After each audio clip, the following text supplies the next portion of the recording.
శ్రీ మహాగణాధిపతయ నమః. మనం చాలాసార్లు ఏమనుకుంటామంటే, గతంలో ఈ పొరపాటు చేసాం, మళ్ళా అవకాశం వస్తే ఈ పొరపాటు చేయకుండా ఉందాం అని ఒకసారి అనుకుంటాం. అలాగే మనం గతంలో ఈ తప్పు చేశాము, ఈసారి కనుక అవకాశం వస్తే ఈ తప్పు చేయకుండా ఈ సరైన నిర్ణయం తీసుకుని మన జీవితాన్ని బ్రహ్మాండంగా ముందుకు తీసుకెళ్ళగలుగుతామని ఆశపడుతూ ఉంటాం. ఇట్లా ఏదైనా సరే గతంలో చేసినటువంటి తప్పులు కానీ, మన వల్ల జరిగిన ఇబ్బందులు కానీ, మనకు తెలియకుండా జరిగినవి కానీ, తెలిసి జరిగినవి కానీ ఏవైనా సరే ఒక ఇబ్బందికరమైన పరిస్థితులు, దాని ఫలితాలు చేసినప్పుడు తెలియవు గాని, చేసిన తర్వాత మనకి చాలా బలంగా దెబ్బ కొడుతూ కనపడుతూ ఉంటాయి. అటువంటి వాటి నుంచి తప్పించుకోవటానికి ఒక 136 రోజుల పాటు, అంటే జూలై 27, 2026 నుంచి డిసెంబర్ 10, 2026 వరకు శని వక్రించి ఈ 136 రోజుల పాటు మనం ఏదైతే చెయ్యాలనుకుని మిస్ అయిపోయామో గత 2.5 సంవత్సరాల్లో, అది మళ్ళీ చేసి సక్సెస్ సాధించడానికి, జరిగిన తప్పులు దిద్దుకోవడానికి, జరిగిన ఇబ్బందుల నుంచి బయటపడటానికి ఒక 4 రాసుల వాళ్ళకి మంచి రాజయోగం ఇస్తూ అవకాశం ఇస్తున్నటువంటి శని వక్రగ్రహ సంచారం ఏదైతే ఉందో, ఈ 4 రాసుల వాళ్ళని ఏ రకమైనటువంటి నిర్ణయాలు తీసుకుంటే, ఏ తప్పులు సరిచేసుకుంటే ఎలా ముందుకెళ్ళొచ్చు అనేటువంటి అంశం గురించి జ్యోతిశాస్త్ర పరంగా కొన్ని సూచనలు, సలహాలు ఇప్పుడు నేను మీకు తెలియచేయడానికి ప్రయత్నం చేస్తాను. మేషరాశి వీళ్ళకి ఏలినాటి శని ప్రారంభం కాకముందు 2.5 సంవత్సరాల పాటు వాళ్ళు అసలు ఏలినాటి శని గురించి పెద్దగా ఆలోచించి ఉండరు. అదే మొదటిసారి లేదా రెండవసారి ఏలినాటి శని వచ్చినటువంటి వాళ్ళు జీవితంలో పెద్దగా ఆలోచించి ఉండరు. వాళ్ళు ఏమనుకుని ఉంటారంటే అంతా సవ్యంగా సాగిపోతుంది, మంచి, ఎందుకనంటే వీళ్ళు మంచి ఆత్మవిశ్వాసంతో ఉంటారు, మనోధైర్యం ఎక్కువ ఉంటుంది, శారీరకంగా మానసికంగా ఎక్కువ మంది మేషరాశి వాళ్ళు దృఢంగా ఉంటారు.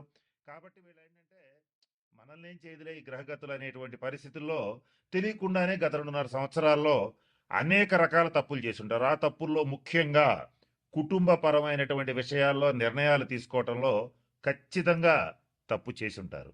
అట్లాగే మరొక ముఖ్యమైన తప్పు ఎక్కడ చేసి ఉంటారంటే ఆర్థిక పరమైనటువంటి నిర్ణయాలు తీసుకోవటంలో డెఫినెట్గా ఎక్కడో ఒక చోట పప్పులో కాలేసి ఉంటారు. అంటే ఎక్కడ సపోజ్ ఒక వ్యాపారస్తుడు, మేషరాశి వ్యాపారస్తుడు ఒక చోట వ్యాపారాల్లో డబ్బులు పెట్టాలి. ఇక్కడ పెడితే ఈ 2 చోట్ల పెట్టే ఆప్షన్ వచ్చింది అనుకో, ఎక్కడ పెట్టాలో ఆలోచించుకుంటాడు. ఆలోచించుకుని ఏం చేస్తాడంటే తనకు తోచిన చోట, తన నాలెడ్జ్ సహకరించిన చోట పెట్టేస్తాడు. అది కాస్త తీరా చూసేటప్పటికి ఏలినాటి శని ప్రారంభం అయ్యేటప్పటికి అతనికి పూర్తిగా నష్టాలు వచ్చి చాలా ఇబ్బంది పెట్టి డబ్బులు ఖర్చు అయిపోయి చేతిలో ఉన్న రూపాయి కూడా పోయే పరిస్థితి వచ్చి ఉంటుంది. అటువంటి మేషరాశి వాళ్ళు ఆర్థికంగా బలపడటానికి ఈ 136 రోజులు సువర్ణ అవకాశం. అంటే ఈ 136 రోజుల్లో మీరు ఏ నిర్ణయాలు అయితే చేస్తారో అవి చాలా బాగుంటాయి. గతంలో చేసే నిర్ణయాలతో కొంచెం బేరీజ్ చేసుకోండి, అంటే కంపేర్ చేసుకోండి.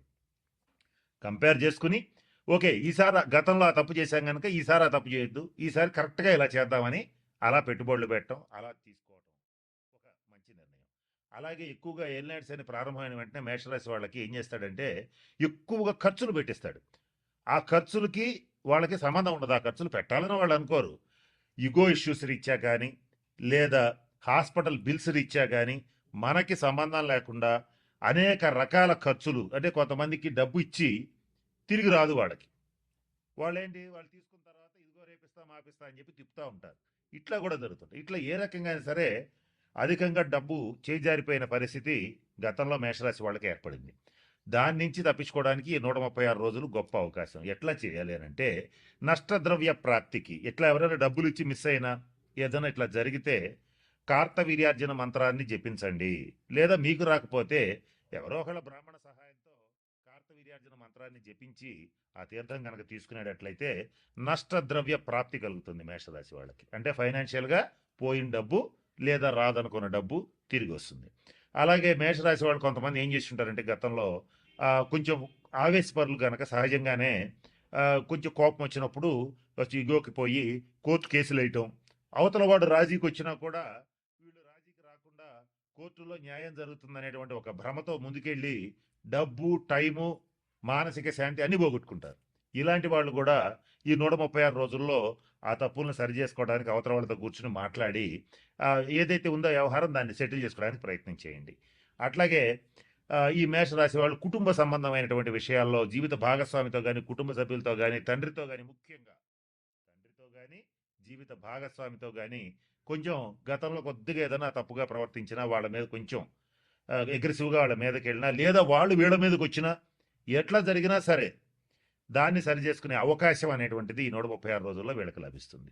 అట్లా వీళ్ళకి ఫైనాన్షియల్‌గా, కుటుంబ పరంగా, వ్యాపార పరంగా, ఆర్థికంగా ముందుకెళ్ళటానికి ఈ శని వీళ్ళకి 136 రోజులు అద్భుతమైన అవకాశాలు ఇస్తాడు.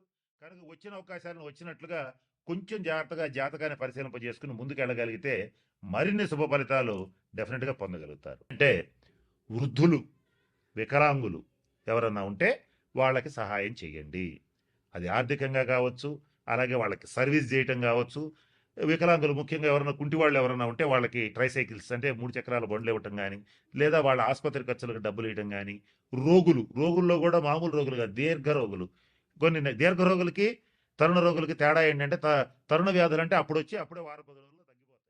దీర్ఘ రోగులు అంటే నెలలో, సంవత్సరాల తరబడి వాళ్ళు రోగిష్టి వాళ్ళలానే ఉంటారు. వాళ్ళకి సేవ చేయండి.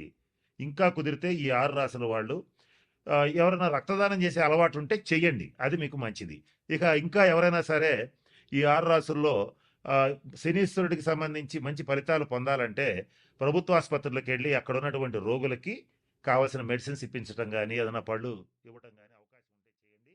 ముఖ్యంగా వృద్ధాశ్రమాలు, అనాథాశ్రమాలు కాదు, వృద్ధాశ్రమాలు ఎవరికైతే ఉంటాయో అక్కడికెళ్ళి వృద్ధులకి సేవ చేయండి. వాళ్ళకి కావాల్సిన వైద్య సదుపాయం కల్పించండి. వాళ్ళకి కావాల్సిన సేవలు చేయండి. శని గ్రహం అనేటువంటిది వృద్ధుల్ని సూచిస్తుంది. నల్లటి వాళ్ళని సూచిస్తుంది. కుంటి వాళ్ళని సూచిస్తుంది. అలాగే నలుపుకి సంబంధించినటువంటి విషయాలు, నూనెలకు సంబంధించిన విషయాలు, పత్తికి సంబంధించిన విషయాలు సూచిస్తుంది. ఈ 6 రాసుల్లో ఇటువంటి వాటికి సంబంధించి వృత్తి వ్యాపారాలు చేసేటువంటి వాళ్ళు చాలా జాగ్రత్తగా ఉండాలి. వీళ్ళకి తగిన నిర్ణయాలు తీసుకోవాలి. తగిన శాంతి పరిహార క్రియలు పాటించాలి. ఇలా చేస్తే ఖచ్చితంగా మంచి ఫలితాలుంటాయి. ఇంకొక ముఖ్యమైన విషయం, శని ఎప్పుడు కూడా క్రమశిక్షణను కోరుకుంటాడు. ఆనెస్టీ, నీతి నిజాయితీలను కోరుకుంటాడు. ఈ 6 రాసుల్లో ఎవరైతే నీతిగా నిజాయితీగా ఉంటారో, క్రమశిక్షణతో ఉంటారో, పరద్రవ్యాన్ని ఆశించరో, అంటే ఎదుటివాడి ఇల్లు కొంప కొల్లగొట్టి కాజేయాలనుకోరో, వాళ్ళకి మాత్రం మంచి ఫలితాలు ఉంటాయి. ఏదైతే నేను చెప్పినట్టుగా ఎవరో ఒకళ్ళ ఆస్తి కలుపుకుందాం, ఏదో ఒక రకంగా వాడి ఆస్తి వాడిని బెదరగొట్టో, భయపెట్టో, లేదా ప్రలోభాలకు గురి చేస్తో లాక్కుందాం అనేటువంటి వాళ్ళు కానీ, తీవ్రంగా మద్యపానం చేసేటువంటి వాళ్ళు కానీ, అలాగే నిషేధిత ప్రదేశాలు అంటే జూద గృహాలు, వ్యభిచార గృహాలు ఇటువంటి వాటి దగ్గరికి వెళ్ళేటువంటి వాళ్ళు కానీ, వాళ్ళని మాత్రం ఈ 136 రోజులు కర్మకారకుడైనటువంటి శనీశ్వరుడు ఖచ్చితంగా ఇబ్బందులు పెడతాడు. కాబట్టి వాటి జోలికి ఖచ్చితంగా పోవద్దు. ఈ 136 రోజులు అసలు పోవద్దు. కనుక నేను చెప్పినటువంటి విషయాలు గమనంలో పెట్టుకోండి, జాగ్రత్తలు పాటించండి. మన ఛానల్లోనే ఇంకా పరిహారాలు ఇస్తాను, మీకు షార్ట్స్ రూపంలో కూడా ఇస్తాను. వాటిని పాటించి ఈ 136 రోజులు మీకు అత్యంత అనుకూలంగా మార్చుకోవచ్చు. నేను చెప్తూ వీడియో మొదట్లో మాట చెప్పాను, వక్రీ బలి అన్నాను. వక్రించిన గ్రహం మరింత బలంగా పనిచేస్తుంది. ఆ బలంగా పనిచేసేటప్పుడు దాన్ని పాజిటివ్గా, నెగిటివ్గా మార్చుకోవటం మీ చేతుల్లో ఉంటుంది. కాబట్టి నేను చెప్పిన అన్ని సూచనలు పాటించి అందరూ 12 రాసుల వాళ్ళు శనీశ్వరుడు యొక్క శుభ ఫలితాలు పొందాలని మనస్ఫూర్తిగా ఆశిస్తూ ఆ పరమేశ్వరుడిని ప్రార్థిస్తూ సెలవు తీసుకుంటున్నాను. స్వస్తి.